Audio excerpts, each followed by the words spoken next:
Hello everyone! Inday ni Lola, magandang buhay! Isang domestic helper dito sa Hong Kong na nag-aalaga ng matanda, 83 years old. Palabas na lang kami ni Lola at ako ang naunang lumabas para kumuha ng lift habang inaantay ko si Lola.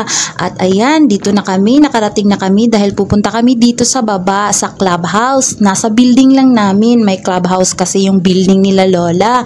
Kaya eto, dito na kami sa may entrance. Kaya eto, palakad na kami ni Lola at para papasok kami dun sa gym. Diyan lang ayan sa may gilid. At syempre, kailangan ko ring mauna pero okay lang naman si Lola iwanan kasi naka-walker si Lola nung parang bicycle walker niya. Safe naman si Lola at isa pa, malakas pa si Lola. At eto, nandito na kami sa loob ng gym. At inaantay ko si Lola na makalapit dito sa may door. Kaya ako ay nagbukas ng door. Ayan, inaantay ko si Lola. Ayun si Lola, papasok na pala sa gym. At may isang tao na nag-exercise. Nakita nyo kanina, di ba? Ayan, binubuksan natin si Lola. Medyo mag-antay lang talaga tayo kasi slow motion na talaga ang Lola ko. At least, nakakalakad. Kaya eto, pagkabungad namin dito, syempre, papasok muna kami dun. Pupunta muna kami dun sa may gilid. Ayan ayun.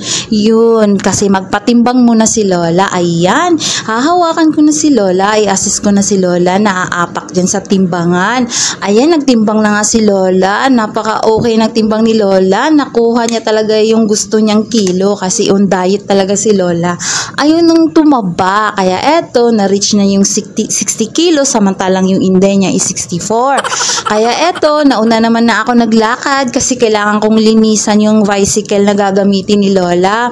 Ayan, iwa-wipe ko lang siya ng alcohol. So, kumuha ako ng tissue, tapos yung alcohol. At i-spray ko lang ito. Eto, ayan. Pero si Lola, palakad na, palapit sa akin. Kaya spray. Ilapag ko muna yung bag ko at nilinisan ko na yung bicycle. At ayan, ibalik ko muna samantalang si Lola ay hindi pa rin nakarating sa akin. Ay, ayan na.